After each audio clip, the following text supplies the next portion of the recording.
Là, c'est bon, j'ai calé mon truc. Donc, j'étais en train de dire que oui, vous me disiez que oui, déjà à cette époque-là, il y a déjà, oui, oui, on a déjà les ophtalmologues qui sont là, parce qu'on peut se retrouver justement avec un problème d'yeux déjà à la naissance.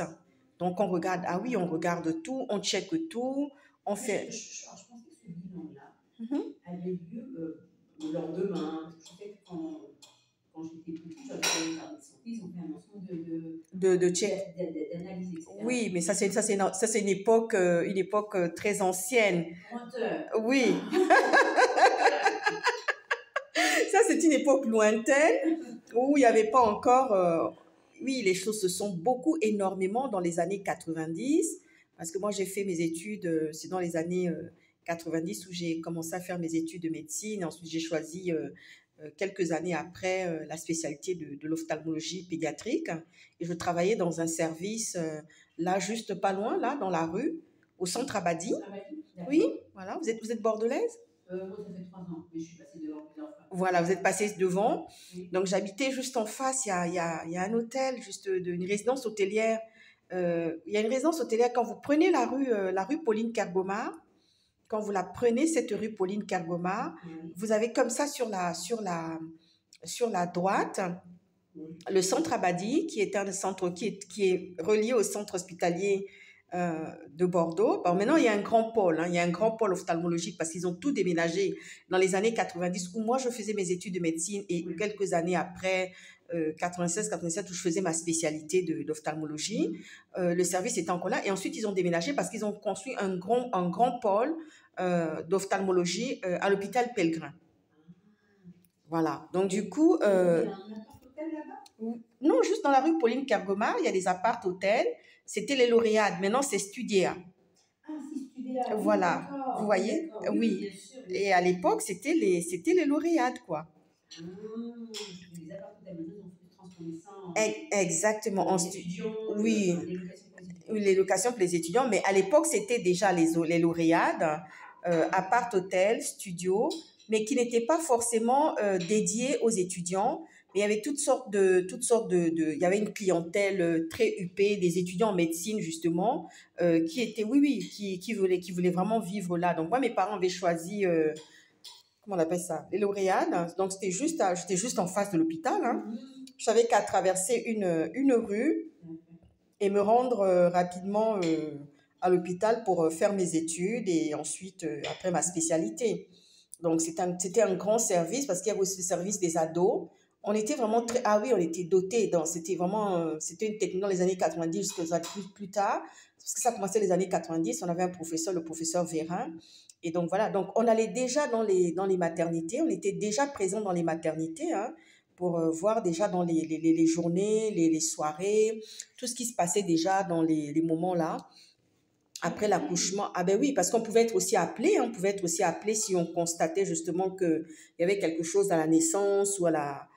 Ah ben oui, on était déjà appelé et on pouvait déjà être sur site tout de suite dans la salle d'accouchement pour voir déjà au niveau de, justement, qu'est-ce qui pouvait se passer au niveau Ah, faites attention, vous avez mal?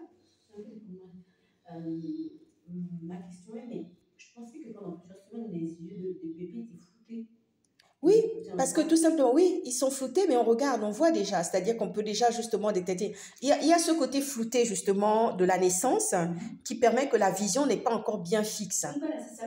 Voilà, la vision. Le bébé voit tout trouble. Oui, la vision, elle est fixe à partir de l'âge de 2 ans et demi, 3 ans. Donc là, elle n'était pas... Ah ben oui, c'est-à-dire que la vision se fixe, on a une vision qui est bien fixée déjà à partir de... Oui. Ah, mais c'est un peu logique parce que c'est à partir de 3 ans que le cerveau du bébé et de l'enfant se percute, justement, se fixe. Ah.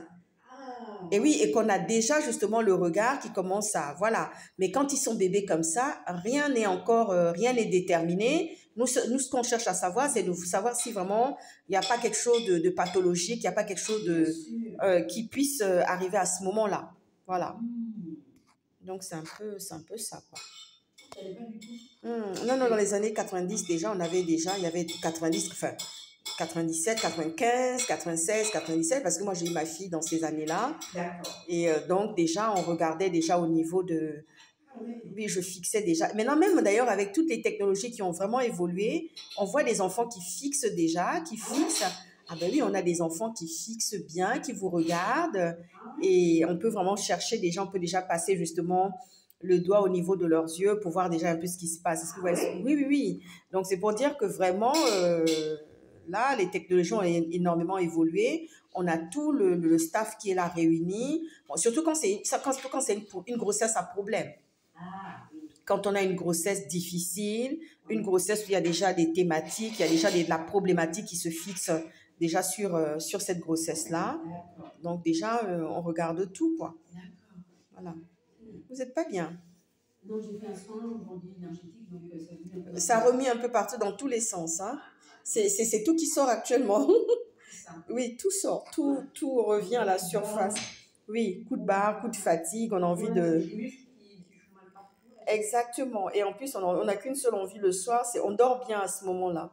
On passe une bonne nuit, bon, ça dépend, c'est-à-dire, oui, oui, on est reposé parce qu'on a toutes les énergies, les mauvaises énergies qui sont, oui, qui se sont évacuées aussi, quoi. Donc, voilà. Et vous travaillez où alors maintenant? Mais maintenant, je suis dans autre chose parce que j'ai travaillé pendant pratiquement plus d'une vingtaine d'années. J'ai été chef de service 2 fois. J'étais en cabinet justement, voilà. Et je me suis occupée, et puis après, je me suis dit, allez, je passe à autre chose parce que j'ai d'autres. Je suis stratège aussi en sécurité.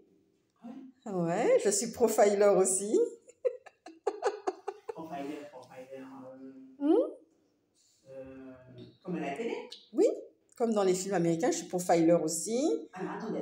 Moi, il n'y avait pas trop la télé. Profiler, c'est le même. Profiler, c'est-à-dire que c'est des gens qui détectent justement, qui travaillent beaucoup dans la criminalité.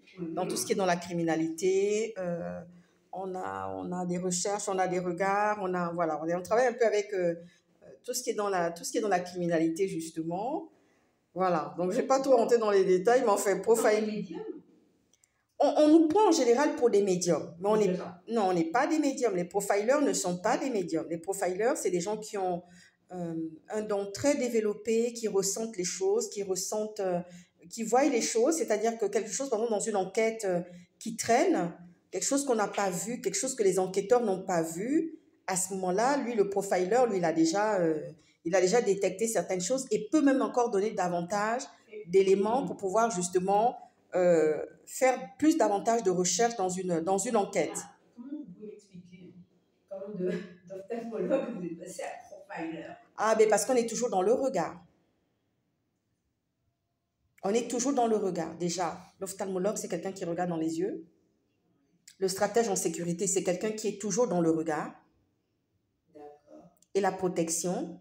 Le profiler, c'est quelqu'un aussi qui est dans le regard. Ce n'est pas du virtuel, ce n'est pas de l'amusement. On est toujours dans le regard. On est toujours dans quelque chose qu'on regarde. Parce que vous savez, chacun, il y a des gens qui ont un don plus élevé que les autres pour pouvoir justement arriver sur un terrain, ressentir des choses.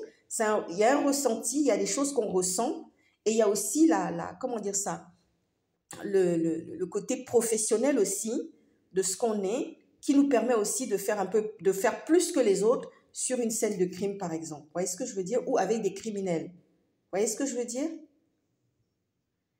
Alors, j'avoue que j'ai un peu du mal à comprendre. Enfin, si vous voulez, quand il y a des médiums qui travaillent pour des enquêtes, oui, je comprends. Parce oui, mais nous, oui, mais nous on n'aime pas trop cette histoire. Enfin, les médiums, d'accord, les médiums, ils ont toute leur place. Souvent, d'ailleurs, avant que les... J'ai du mal à faire une différence entre un profiler et un médium. Par contre, un profiler, c'est quelqu'un qui définit des profils. Oui, qui définit des profils criminels. Qui définit des profils criminels, c'est-à-dire que qui sait que telle personne a un profil criminel ou ne l'a pas quand on a une situation de criminalité. Vous voyez ce que je veux dire? Okay. Un médium, c'est quelqu'un qui vient, qui a un don de voyance, c'est quelqu'un qui voit des choses et qui aide énormément. Et ça a été d'une grande aide pour les enquêteurs. Et il y a encore d'ailleurs des enquêteurs qui travaillent encore avec des médiums, parfois quand les situations ne sont pas, parce que les profilers, c'est quelque chose qui est tout récent. Il y a quelques années, il n'y a pas de... Ah oui, oui, c'est pas... Non. Non, en France, ça, c'est pas encore quelque chose qui est très, très... Oui, j'ai déjà travaillé. Non, j'ai déjà aidé. Oui, je travaille un peu dans le monde entier. J'apporte un peu mes services un peu dans le monde entier.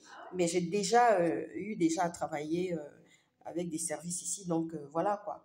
C'est ça. Ah, Voilà. Donc, déjà, voilà, le profil, on fait déjà des profils, c'est-à-dire qu'on sait déjà dans les profils, le profil criminel d'une situation. Voilà, il y a quelques années de cela, il y avait une jeune fille qui devait passer son bac.